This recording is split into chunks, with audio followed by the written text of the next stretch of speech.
Satu hal yang nggak pernah bisa gue bayangin atau belum bisa gue bayangin adalah kalau Kang RK jadi gubernur Jakarta, datang ke JIS, nonton Persija, pakai baju Persija, tapi lawannya Persib Bandung di depan Boboto gitu. Gue nggak bisa bayangin tuh. Jadi mendingan gue mau ngobrolin hal-hal yang bisa gue bayangin sekarang, yaitu ya pekan depan, akhir pekan nanti, match week pekan kedua ya, match week kedua Premier League yang akan menyajikan 10 pertandingan. Bersama gue masih ada Bung Firzi, Adrian Idris yang akan jadi ngobrol-ngobrol sama kita. Gue kenapa ngomongin Bung RK? Ya karena lu kan sekolah di Jakarta, tapi didewasakan di Bandung kan kuliah. Kan itu lahir kan, di Jakarta, kuliah di Bandung. Ya kan kurang lebih sama. Makanya gue tadi pakai pembukaannya kayak gitu. Ya kan nyerempet-nyerempet yang lagi rame ya, lagi trending kayak gitu. Ji, match week kedua Premier League. Ada 3 pertandingan. Ini enak banget sih cocok logi sebenarnya. Bukan cocok logi sih, hulu hilirnya adalah 2 pertandingan yang mempertemukan tim-tim yang menang di match week pertama. Jadi match week kedua itu dibuka laga Brighton versus MU. Brighton pimpinan klasemen sementara lawan MU yang untuk kali kedua secara beruntun akan membuka pekan. Iya, dia mulai lagi ya pertama ya. Pekan. Sementara laga penutup atau duel pamungkas match week kedua tuh Liverpool ketemu Brentford. Ya kan? Liverpool kemarin menang lawan Ipswich dan Brentford untuk kali pertama bisa ngalahin Crystal Palace di Premier League. Dan ada satu pertandingan lagi yang barangkali ya gue bilang laga serunya gitu ya, yang juga mempertemukan 2 tim yang sama-sama menang di match week pertama. Itu di Villa Park, Aston Villa akan ketemu dengan Arsenal. Oke. Tapi sekarang kita bahas dulu yang ya sedikit-sedikit mungkin Brighton sama MU. Gimana menurut lo? Ya, kalau kita ngomongin Brighton, kita pasti akan membahas pelatihnya dulu ya Bang, si Fabian Hurzeler. Dia pelatih pertama yang belum lahir ketika Premier League pertama bergulir. Premier League 92. 92. Lo 92 udah 92 jadi punya kartu wartawan udah punya pacar gue. Wih.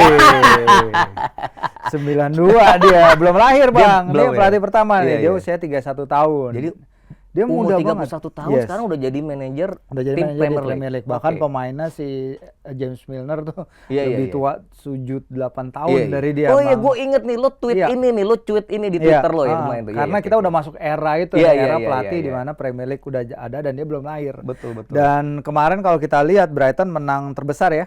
Dari pekan pertama 3-0 di kandang Everton. Yang Everton kita tahu emang kita bisa bilang mereka tapi defensively mereka bagus. Sebenarnya secara bertahan Sondheim itu bagus, cuman ya apa yang diharapkan ketika punya winger cepat kayak Kaoru Mitoma, kayak yang Kuba Mite ketemu Ashley yang udah 39 tahun, gimana jadinya Ashley Young. Iya benar, Ashley Young gitu ya. Ketahuan umurnya. Jadi kalau Brighton, kita tahu Brighton bisa keren kalau pemain mereka fit lagi-lagi. Musim lalu mereka kehilangan Mitoma, kehilangan Solemar. Langsung dia tuh ya. Langsung drop. Padahal awal musim mereka bagus banget. Bagus banget Pak awal musim. Newcastle kalah loh 5-1 lawan mereka. Newcastle sih. Itu Newcastle Liga Champion musim lalu Bang. Tapi kalah, susah makanya. Lu ngegas mulu kalau Newcastle ya gue. Iya dong. Dev mesti di sini lu Dev. Kalau sama Chelsea belum ngomongin Inter soalnya. Kalau Inter lo yang ngegas. Nah ini akan jadi different ujian yang berbeda bagi Man United karena kita lihat Fulham bagus, tapi mereka lagi dalam proses rebuilding lagi karena mereka kehilangan Joao Palhinha yang begitu kunci bagi mereka, kehilangan Tosin, ada Rabiot yang begitu bagus juga buat mereka di lini belakang. Sementara Brighton mereka punya pemain-pemain yang musim lalu bagus dan sekarang mulai fit lagi. Jadi akan menjadi gaya bermain yang akan menguji Ten Hag. Kalau menurut gue Bang, mereka akan jadi kecepatan di flanknya itu akan sangat menguji Nazraoui yang tadi kita bahas dia sebenarnya bagus banget pada pekan pertama dengan Dalot yang di kiri.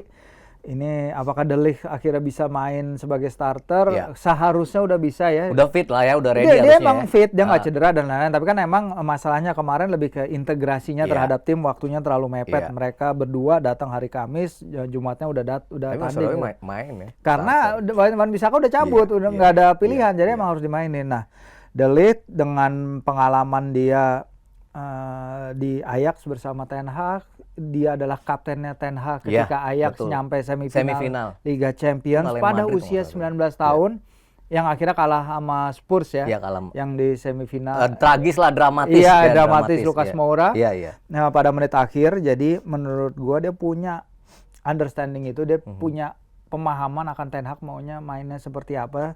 Dan ini akan jadi ujian melawan kecepatan para pemain Brighton yang kalau kita lihat gol-golnya kalau Mitoma kalau dia udah full flow lagi main udah kayak keren ya. itu keren. Sayangnya kan emang musim kemarin itu lagi problem cedera membuat dia akhirnya harus menepi dan membuat Brighton akhirnya harus kehilangan nafas yang mereka punya pada awal-awal musim. Jadi Man United harus hati-hati karena kita lihat lawan Fulham walaupun mereka bisa membuat awalan bagus, secara permainan masih nggak impresif. Tapi mereka dapat hasil. Ini kan sebenarnya apa yang Ten Hag di era Ten Hag mereka lakukan kan, main kena serang mulu, nggak menyerangnya juga biasa aja. Tapi akhirnya mereka dapat hasil. Jadi mereka setiap kali selalu dapat hasil. Jadi pingin lihat lagi nih. Apakah ada perkembangan, apakah permainan Man United lebih cantik apa enggak, tapi yang penting hasil harus mereka dapatin. Gue nggak akan minta lu nebak hasil akhir ya, tapi kalau menurut gue sih ya laga pembuka itu ya nanti bakal rame ya. Nggak akan semudah itu hasil akhirnya akan ketebak. Ya bisa jadi Brighton menang atau MU menang atau seri, tapi gue rasa itu menjadi duel pembuka yang cukup layak untuk dinantikan. Mainnya itu hari Sabtu. Oh, 18.30. 18.30. Slot ya. 18.30. Nah sebenarnya kalau match yang paling gue tunggu sebenarnya di match week kedua itu ya Aston Villa lawan Arsenal. Iya, good evening lawan mantan timnya. Iya. Dan musim lalu tidak sekalipun Arsenal bisa nyetak gol ke gawang Aston Villa. Oh iya, dan salah satu yang bikin Arsenal akhirnya kalah tergelincir juara, waktu dia kalah di Emirates Stadium 0-2 dari Villa ya.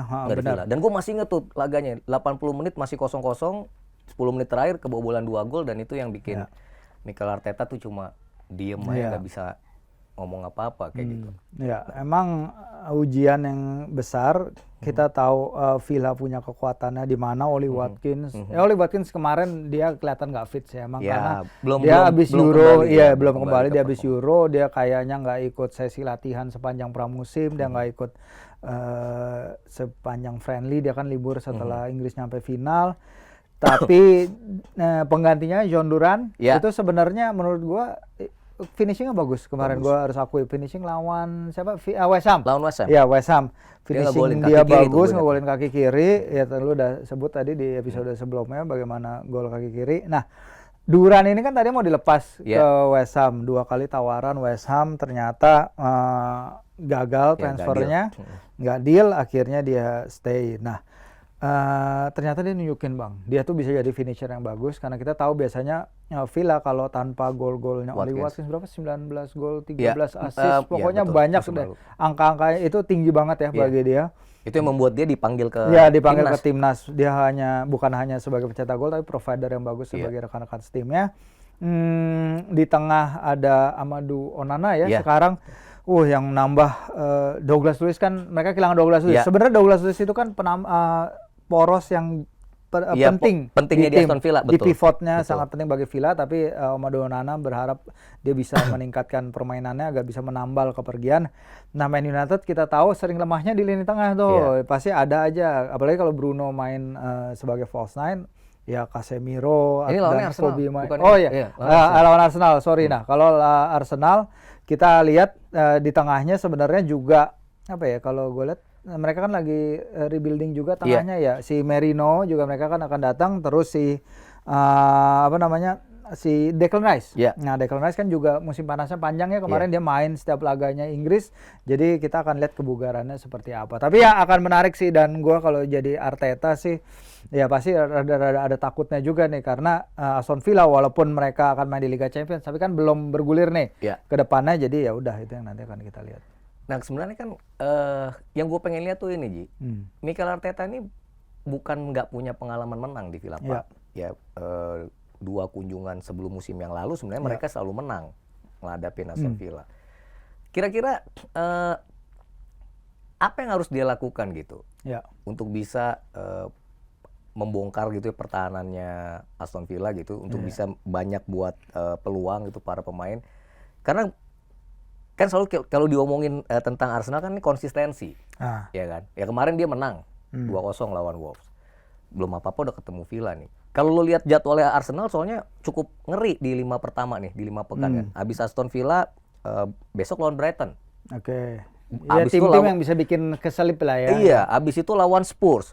Pekan kelima lawan Manchester Spurs City. mah udah lewat. Iya. Tetap aja North London Derby kan itu. Tapi menurut lu Iya, enggak. Jadi dia kan gimana gitu ya? Lu nggak boleh hilang poin banyak-banyak kalau kayak begini nih. kalau kita lihat 5 musim terakhir, perolehan poinnya Arteta itu selalu meningkat. 4 musim terakhir lah, sepanjang 4 kompetisi terakhir. Nah, nggak ada pelatih yang bisa mencatatkan peningkatan poin secara konsisten dalam 5 musim. Itu nggak ada sebelumnya. Jadi kemarin mereka dapat 89 poin tapi masih belum cukup untuk jadi juara. Kalau mereka bisa mencapai angka 91, 92 poin itu artinya paling satu kemenangan satu seri lagi lah ketimbang musim lalu. Ya salah satunya di laga-laga kayak Aston Villa ini, laga-laga kayak Fulham. Kayak nggak mungkin mereka kalah lagi nih dari Fulham di kandang. Dan menurut gue emang itu perkembangan gradual yang Arteta bisa catatkan dan akhirnya terbukti karena dia kan Arteta punya metodenya sendiri ya, mungkin orang banyak lihat dia cringe atau apa yang ketika dia ngundang copet itu ke ruang dinner dia ruang ketika mereka lagi makan malam itu kan banyak apaan sih kayak gitu aneh banget, tapi itu metode dia, itu cara dia berbicara kepada skuadnya. Lu tuh sering kecolongan gitu, lu tuh sering ketika berada dalam posisi yang lagi bagus, lu tuh sering hilang konsentrasi mungkin, sehingga ya itu kecolongan di laga-laga penting. Nah, itu yang dia nggak pingin ulangin kan. Nah, kita akan lihat nih apakah bagaimana cara dia berbicara ke skuad itu bisa ditranslasikan, bisa diterjemahkan oleh skuadnya dengan permainan di lapangan. Karena ya kalau kita bicara ini kan marginnya kecil ya Bang ya. Lu 89 poin berapa musim lalu bisa juara gitu. Tapi buat apa gitu lu meningkat terus tapi di Premier League lu lawannya kayak dewa. Nah, di sini kuncinya karena menurut gua City itu lagi nggak dalam level mereka sebelum-sebelumnya. Tapi mereka selalu 2 musim terakhir chasing tim yang di atasnya. Iya, benar. Bisa terus gitu. Sekarang tapi ada beberapa nih, misalnya ada faktor-faktor kayak mereka sekarang akan jadi over reliant ke Haaland. De Bruyne udah nggak semudah lagi dan kita lihat permainannya kemarin masih rada kurang lah. Tapi pekan pertama sih memang pertama Foden juga ya masih pekan pertama belum cun. Dari bangku cadangan juga. Dan harus yang kita juga ingat adalah ini kan tahun terakhirnya si Pep nih. Apa yang dia siapin buat ke depannya, bagaimana mentality dia, bagaimana dia motivasi dia untuk bersama City di musim terakhir ini. Ya kita nggak ngeragukan lah dia pasti ingin menang, dan lain-lain. Tapi bagaimana dia build tim ini ke depannya dan bagaimana tim ini ngelihat kelanjutan proyeknya City misalnya tanpa Pep. Karena kalau kita lihat pembeliannya sekarang kan juga baru si Savinho itu yang datang. Nah, sementara Arsenal masih giat banget nih mau datengin Merino atau misalnya bisa dapat nih satu striker lagi, baik itu Osimhen atau apa, tapi mereka bisa jadi juara musim ini kalau mereka bisa mendapatkan itu. Small margins itulah 3 poin, 1 poin tambahan. Tapi itu tadi waktu di Premier League belum mulai, gue ngobrol-ngobrol sama Dave kan. Dave, gue cuma bilang nih, kalau di 5 pekan pertama Arsenal bisa 15 poin, artinya menang terus, gue yakin sih juara. Tapi kalau mereka masih bisa dapat 12 atau 13 poin lah ya kalah sekali atau 4 kali menang sekali seri, itu juga menurut gue masih cukup bagus. Kuncinya buat Arsenal bukan di awal, kalau buat gue ya Bang. Memang perlu konsistensi. Cuma ini kan di awal ini udah lawannya menurut gue ya. Iya, dengan lawan bagus. Ya kalau buat gue lebih bagaimana Arsenal berbicara di April Mei sih. Di saat-saat yang skuadnya mulai capek, skuadnya mulai letih mungkin dan masih lain-lain. Terpecah dengan sejumlah kompetisi. Iya, benar dengan terpecah di sejumlah kompetisi karena kita tahu bukan musim lalu. Musim sebelumnya ketika mereka akhirnya kalah dari City kan mereka cederanya Saliba kan terjadi pada bulan Februari, bulan Maret. Nah, sekarang musim lalu nih mereka bisa ngindarin banyak cedera nih, Bang. Basically Declan Rice, Saliba dan Havertz, Saka, beberapa pemain lain tuh injury free. Hmm. Nah, ini yang harus mereka bisa ulangi kalau nggak ingin mereka kendor pada paruh kedua musim. Kalau misalnya mereka kehilangan poin di 4 laga awal ini, kalau menurut gua masih sangat banyak waktu untuk bisa ngejar. Tapi kalau mereka udah nyampe Maret, nyampe April, nyampe Mei, Maret akhir, terus mereka kehilangan poin, itu menurut gua dampaknya akan jauh lebih besar daripada kehilangan poin di awal. Iya. Dan hantu cedera nih musim ini menurut gua akan lebih mengerikan, Ji. Kalau musim lalu banyak pemain yang kayaknya mungkin gua nggak perlu effort tinggi-tinggi karena mengingat di akhir kompetisi kan mereka harus ikut ke targetnya kan ke Euro atau Copa America kalau tahun lalu ya, musim lalu ya. Jadi mungkin mereka berusaha menghindarkan cedera. Tapi kalau yang musim ini dengan akhir nanti 2025 nggak ada kejuaraan besar, ya paling kalau World Champion ya, kalau nanti ada antar klub ya. Oh, Piala Dunia antar klub, tapi kan nggak semua tim main. Makanya, itu yang gue ngeri dari Arsenal. Makanya gue bilang, ya mereka harus konsisten mungkin sampai April Mei, tapi ya dia harus startnya juga bagus gitu kan. Brighton, ya lo tahu di awal-awal musim Kendor, pasti, iya kan kenceng tuh Brighton ya kan. Ya kalau mereka bisa nggak kehilangan poin di Villa Park, menurut gue sih udah satu hal yang cukup Seri bagus sih ya. kayaknya sih, kalau gue bilang seri sih. Seri ya. Soalnya Villa juga lagi bagus sekarang, lagi naik. Aston Villa ya. Mungkin Unai Emery sama Mikel Arteta ngobrol, chatnya kita seri aja deh biar panjang gitu kali ya. Atau ngajak seri, taunya Emery mau menang gitu, dikibulin. Gila. Itu udah kayak di dunia politik. Oh gitu iya. Ya soalnya gini Ji, City sendiri pekan ini lawannya, gue nggak bilang cuma ya, tapi lawannya kan Ipswich. Ya harusnya sih main di Etihad. Ya Ipswich kita lihat 45 menit pertama lawan Ya, Liverpool tuh bagus. Tapi begitu Liverpool bikin perubahan sistem ya, bikin tweak ke sistemnya, bikin mengeksploitasi ruang terutama di sisi kirinya Ipswich, karena Ipswich itu punya sisi kiri yang sangat bagus sekali. Leif Davis back kiri mereka itu, back sayap kiri mereka itu bikin 18 assist dari posisi back kiri loh. Itu gila banget. Bahkan sempat ada pembicaraan musim lalu di mana Davis itu bisa nggak nih dia dipanggil timnas Inggris karena penampilannya begitu bagus. Sisi kiri Inggris kan berantakan, kita lihat di Euro berantakan banget. Dan itu yang membuat salah satu kekuatannya McKenna.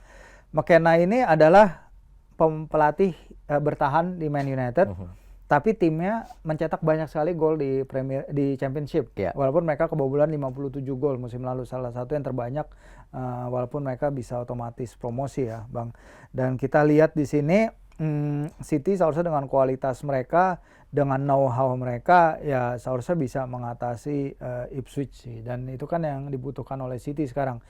Mereka suka ngontrol laga, mereka lebih suka ngontrol laga, walaupun skor laga mereka nggak sebesar dulu lagi. Tapi kita lihat seperti apa City ini ke depannya, dan pingin lihat sebenarnya pemain kayak McCarthy sama si Nico O'Reilly di tengah itu dapat kesempatan lebih, karena sepanjang pramusim mereka bagus banget. Tapi yang memang disayangkan emang Oscar Bob yang absen harus 3 bulan sih, karena patah retak tulang ya kalau nggak salah. Jadi sayangnya bagi Man City di situ. Tapi kalau lawan Ipswich sih bisa lah. Lu kalau ngomongin City ini banget ya. Oh ya buat sobat Kompas ya, Virgi ini waktu kuliah di Inggris dia sempat internship ya atau apa sih? Kerja lah. Oh kerja ya, kerja di lah. Manchester City ya. Dia WhatsApp gua tuh hari itu, Bang, gua boleh nggak sambil kerja di. Iya, kalau kan minta izin dulu dong. Kalau ternyata nggak boleh sama KG kan mati gua. Lu menjadi salah satu orang Indonesia yang pernah kerja di Manchester City ya. Klub Premier League Manchester City. Di pekan kedua itu juga nanti mungkin 2 tim besarnya Newcastle ya. Newcastle akan ketemu Bournemouth. Newcastle lah, lawan Bournemouth doang. Soalnya ada lu masa enggak apa-apa. Ngomong sama Armituns gitu supaya. Tapi harusnya lawan Bournemouth menang nggak? Ya, Bournemouth kan mantannya Eddie Howe kan? Eddie Howe. Tapi udah nggak ada Solanke sekarang Bournemouth. Iya, tapi mereka ada penyerang baru tuh dari Semenyo. bukan dari Spanyol siapa kalau nggak salah yang datang, Eva siapa dari Porto kayaknya. Itu bagus juga. Justin Kluivert sekarang ngambil lebih banyak tanggung jawab juga di depan. Semenyo kemarin golin. Tapi ya seharusnya sih kalau normal nggak ada masalah ya, kecuali si penggantinya Fabian Schär ini aja, siapa nih, bisa jadi Emil Kraft balik lagi di tengah, atau back baru nih, semoga datang back baru. Pengen Trippier kenapa sih? Nggak kenapa-napa, emang dia udah gitu aja. Kemarin Ya nggak udah dimainin tua ya? lah. Iya udah nggak dimainin. Zong banget gue di FPL pasang dia. Oh pasang dia, mahal lagi 6,0 kan? Anjir. Ya kan nanya gua dulu. Iya, Kalau gua kan kita pesaing, masa gue nanya lu. pesaing. Sorry ya. Gue kan pengen ngalahin lu musim ini di FPL. Udah lihat Liga KG belum? Berapa posisi? Posisi gue jelek, Iya, poin gue emang 54. Ya lo di atas dikit-dikit lah, kayak gitu. Jauh kan. Jauh. Spurs lawan Everton ya kalau nggak salah ya? Spurs itu kemarin lihat Dominic Solanke, gue sebenarnya suka sih bang, Lumayan lihat ya? cara mainnya ya. Cuma gue lawan agak aneh Everton. aja sih, dia gue biasa pakai baju merah hitam gitu, Putih, kemarin pakai putih ya. gitu, agak-agak mata gue agak-agak nggak biasa gitu. Iya. Udah bagus deh leading the line karena itu kan emang yang si Spurs butuhin sejak kehilangan Harry Kane, dan dia lebih mobile daripada Iya. Harry Kane.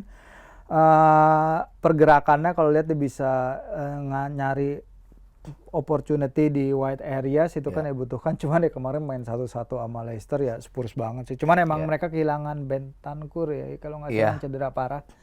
Itu mungkin juga mengganggu ritmenya. Tapi ya kalau lawan Everton sih dengan penyakit dengan ininya mereka ya udahlah ya, dengan Sean Dyche, apalagi mainnya di Spurs.